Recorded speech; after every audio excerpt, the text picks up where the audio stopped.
Dear viewers, welcome to yet another edition of Expert Speaks. For a moment, I will take aside from serious topic of money management and we move towards the history. History has so many lessons. History rhymes, history repeats. Unless we learn something out of the history, probably our conduct today in the business or our daily life may not be the proper one. We need to be studying from the lessons that the history has taught us. Stock markets too have plenty of history and plenty of lessons to follow. Expert of the week today, popular fund manager Harini Dedia is going to take you through the lessons that need to be learned from India's first bull market. This is NRI Money Clinic for you, and I am Dr. Chandrakant, your financial guide for a happy living.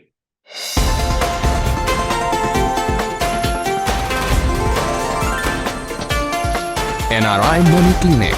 No hype, just the right advice. Dear viewers, expert of the week is Miss Harini Dedia. Miss Harini Dedia needs no introduction. You have seen her talking to you multiple number of times in the past. She has done presentations around PMS and a lot of other topics. She is a regular presenter on my channel. Harini Dedia is a popular fund manager. She is head of research and fund manager at Tamora Investment Managers, a boutique PMS firm. She manages funds in excess of 300 crores. She had her education in US. She is a BA honors in politics, economics, and advanced mathematical models. Before she moved back to India, she was working in a hedge fund in New York. She started her career in India with Galla Bansali stockbrokers and was managing truffle investment till she started her career in Tamohara Investment Managers. She's going to talk to you about the interesting story of Bombay Stock Exchange, how the first bull run started in India, what are the lessons that are there for us to learn from this first bull market, as the times have changed over a period of time, or it's the same story all over again. There is so much to learn. Let's listen to this from the great storyteller, Miss Harini Dedia. Harini Dedia, welcome to the show. Thank you so much, Dr. Bhatt, for that very, very kind introduction. And I'm so excited to be here today to actually cover a very, very fun topic, in my opinion, but with a lot of lessons for all of us, because you're absolutely right that history repeats, it rhymes. It might not always be the same story, but the ingredients are always the same. And very excited to bring to our viewers the story of India's first bull run. And in fact, how it is connected with Pav Bhaji as well. So I think there'll be a lot of fun elements to discuss today. Harini, I know what a great storyteller you are. I'll just take a different format today. I'm not going to ask you any questions. I don't want the story to be interrupted. It's all over to you. And please tell the story of India's first bull run, the Bombay Stock Exchange, the lessons to be learned, and the interesting fun facts from it. It's over to you, Harini. The story of India's first bull run is a story of the early 1860s. It is also the story of how Bombay rose and became the power that it is. And interestingly enough, it is also the story of the rise of Pav Bhaji. All of it owes its existence to one event in history, which is the American Civil War. You would think that this is bizarre. How does a country that is so far removed from India geographically, at a time when communication, logistics, transportation was not really a prevalent thing, affects Indian bull run so much, Indian stock market so much? But what had happened at that point of time was, in 1860s, Great Britain was already a textile giant in the world. But a lot of their cotton used to come from the US, specifically the southern part of US. When the American Civil War started, Great Britain decided not to recognize the 11 Confederate states that were led by General Robert Lee in this great Civil War. As retaliation to that, the Confederate states came together, burnt more than 2.5 million bales of cotton, and put an embargo on all cotton exports to British textile mills. British textile mills were in complete disarray, and so was the British economy. They desperately needed a source of cotton to emerge as quickly as possible. And the only other source of cotton that was easily available to them would be the Indian Deccan Plateau. In fact, private equity fund, or the earlier version of a private equity fund at that point of time, Baring Brothers, even made a statement that war between US and Great Britain would be unlikely only as long as we get a large import from India. Had it not been the case, there was a great chance that Great Britain would get involved itself in the American Civil War. But India rose to the occasion, and most importantly, Bombay rose to the occasion. All of a sudden, Bombay became the port through which a lot of cotton started getting exported to Great Britain and the mills in Great Britain. What happened as a result of that is immediately railway lines were set up, telegraph lines were set up. Bombay port was connected to all the parts of the country. You had migrant laborers come into Bombay. And this is the first time that Bombay actually gets its cosmopolitan nature that we so enjoy today in the city. You had a lot of Gujarati traders from Gujarat come into Bombay and set up trading hubs, set up corporations, set up banks even. And Bombay Cotton Green, the area that is now also known as Cotton Green, became the area where a lot of cotton was collected. Bales were pressed into thin sheets and then sent out in exports to Great Britain.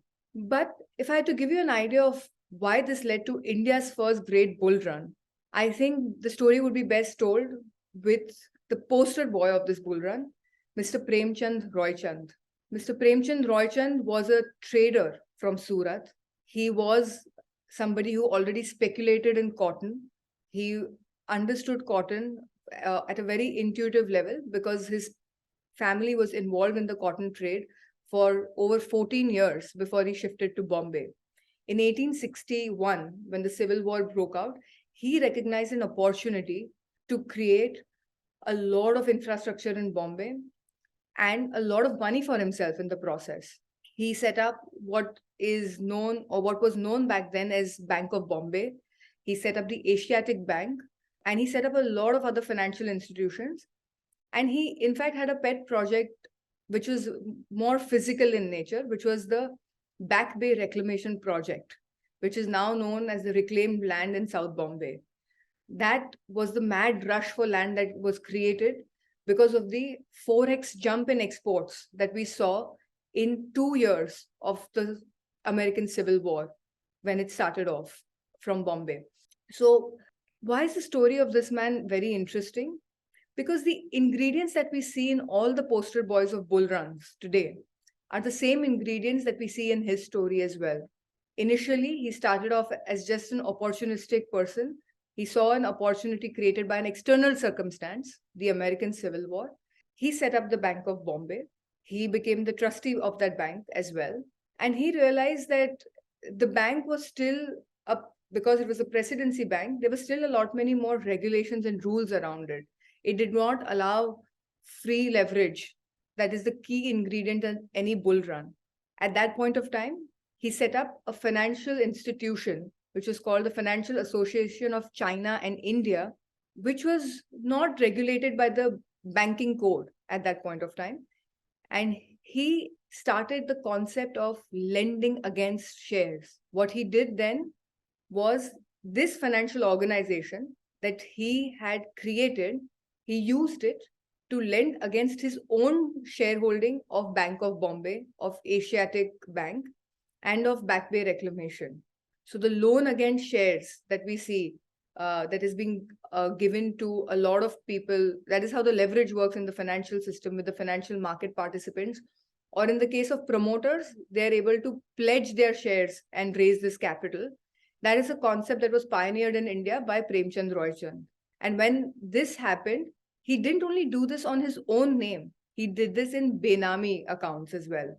Benami essentially means accounts that are not linked to him, but that are actually owned by him, as that he is essentially the last beneficiary of that money, of that shares. So he used to do these transactions in the name of his peons, his office executives, of distant relatives, so that one would not understand the extent of the leverage that he had created for himself. All the capital that he used that he was able to raise at that time got used in speculating in the prices of shares that were then traded in the Bombay Stock Exchange. But at that point of time, it was not the Bombay Stock Exchange that we know today. It was essentially a group of traders that gathered below this banyan tree in Horniman Circle. And by the by, that banyan tree still exists today. So if you visit Horniman Circle in Bombay, definitely go see this banyan tree, and you will feel history sort of go through you, waft through you as the breeze goes by.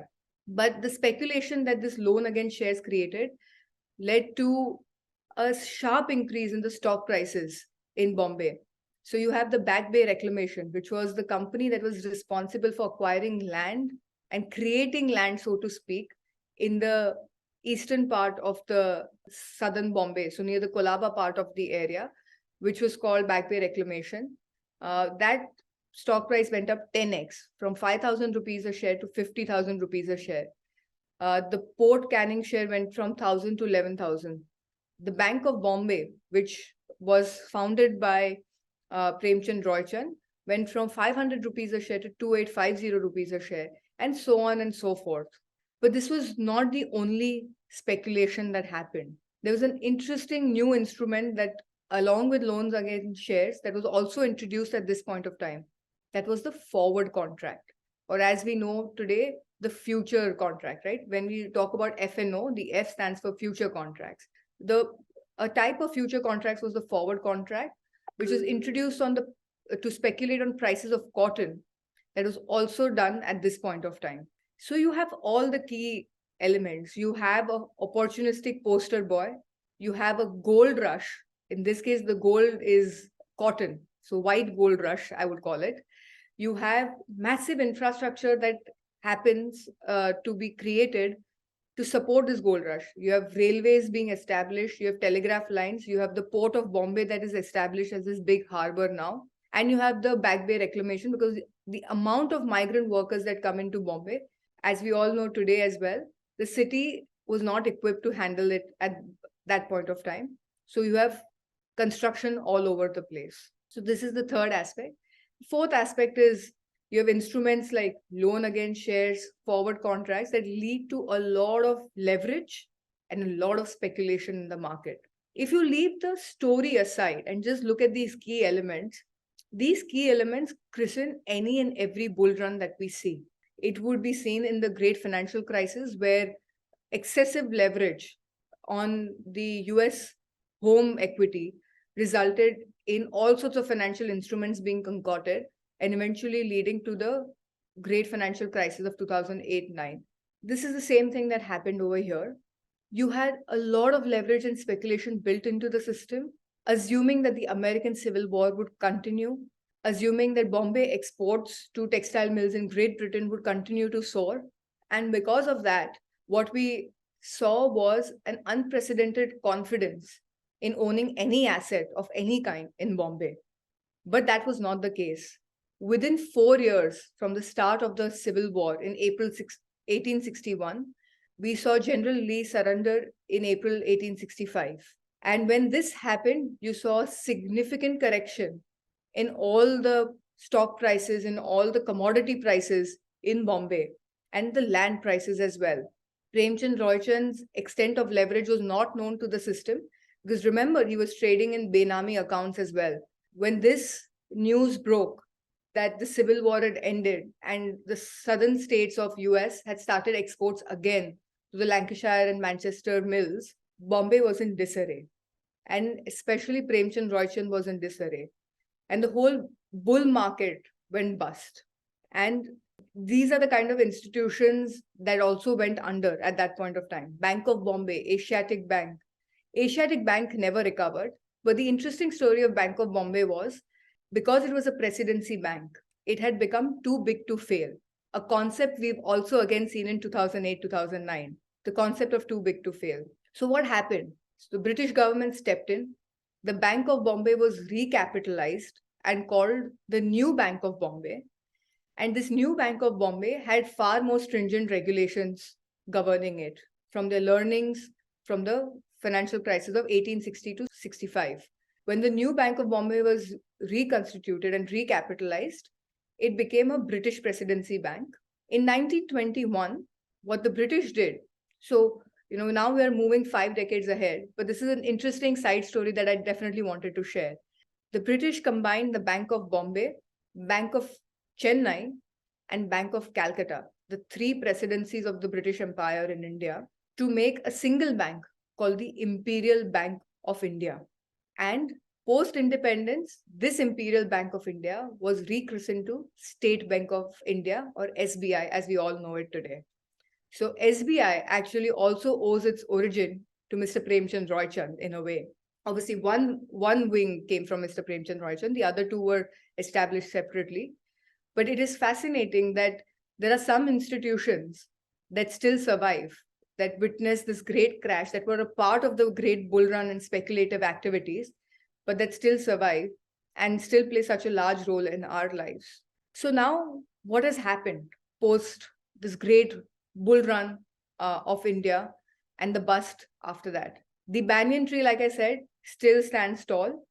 The traders that survived this bull run and the bust afterwards, rather, that were able to get out in time or recover most of their losses afterwards, because Bombay, remember, had the infrastructure set up, which meant that Bombay could now essentially become a trading hub and start thinking of things beyond just opportunistic trade in cotton because of the American Civil War. We had a community of traders that established the Native Stockbrokers Association in 1875. And that is the birth of BSE. And one of those traders was Mr. Premchand Roychand as well. So he survived somehow, he recovered somehow. And the biggest proof, I think, of his contribution to the city stands today, not possibly in the BSE building, but in a building that we all know very, very well, known as the Rajabai Tower, or the Big Ben of Bombay. And he is the one who donated 2 lakh rupees, despite going under at the time of the 1865 crash, to the construction of the Rajabai Tower, which is named after his mother. And the reason he was able to do that was because he was able to recover a lot of his money from the land assets that he had created, not from the financial assets at that point of time.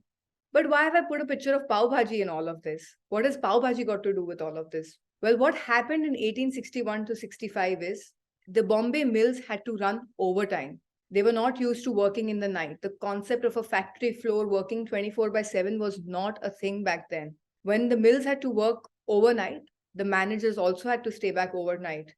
And what that meant was they couldn't go home to have their meals. If they went home too late, their wives were not too happy serving them meals at 2 a.m. and 1 a.m. in the night. So what they used to do is get leftover bread, or pav as we now know it, from Jesuit priests, scram up all the vegetables that were left over in the sabzi mandi, or the bhaji market, or as it is called, the vegetable market of India, and put loads of butter and mash everything together. And that is the origin of pav bhaji. So what has endured from this American Civil War induced bull run in India and subsequent bust is the banyan tree, it's the BSE, the Bombay Stock Exchange, and it is pav bhaji. And that is my interesting story for you today. I hope you found it as interesting and as fun as I did.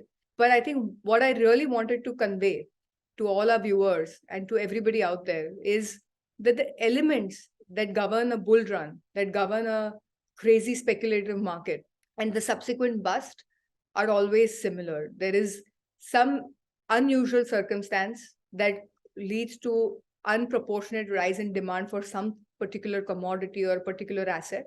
And when that happens, the human nature of greed kicks in. We don't stop at just being opportunistic. We want leverage. We want to do unethical things by Benami and all of that. And eventually, things will normalize. Things go back to normal. Pendulum always comes back to the center once, right? So you will see that normalization happen. And when that happens, all this excess leverage that is being built into the system and the speculation that it fuels goes bust. And that is the story of any bull run and subsequent bust in the financial markets. It is always over leveraged speculation that leads to it. But it always leaves us, in this case, a little bit better than where we had started off, because we wouldn't have had pav bhaji if it was not for this bull run.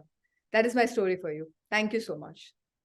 Harini, that has been pretty interesting. Pav bhaji is one of my favorite items whenever I visit Mumbai, or whether I'm in Dubai or wherever it is. But I didn't know that pav bhaji had its origin from the first bull run of India.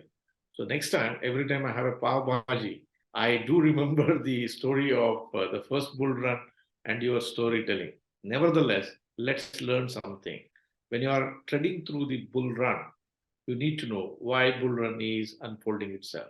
When it will stop, no one knows. If everybody knew when it is going to stop, everybody can pull out their investments on time, but no one knows. The madness of markets on the upside or on the downside can never be fathomed. All that we have to be very careful here is learn from history and be a wise investor. Make most of it. Don't get stuck full time there, and be a wise investor. Thank you very much for this great story. I keep calling you, keep sharing those fun facts for the benefit of our viewers. We wouldn't like to do serious videos all the time. Let's get some fun facts periodically. Thank you very much for your time. I enjoyed it. Hope my audience also enjoyed this particular episode. Thank you very much for your time, and my gratitude goes to you. Thank you very much. Thank you so much. Always a pleasure to be on your channel, sir. Dear viewers, hope the episode that we did today helped you to understand the history of Bombay Stock Exchange, how it got started, what was the ingredient of the first bull run, and what are the lessons for us to learn from that. If it did help you, do like this video. If you're a person who is watching my channel for the first time, do subscribe to the channel, press the bell icon, and get notified whenever we release the videos for you. Don't forget to share these videos with your near and dear ones. Thank you very much for watching this episode on NRI Money Clinic. I shall be back with you with yet another interesting story and yet another interesting topic with one another expert next Tuesday. Till then, stay safe. Press the bell icon for more details and subscribe our channel.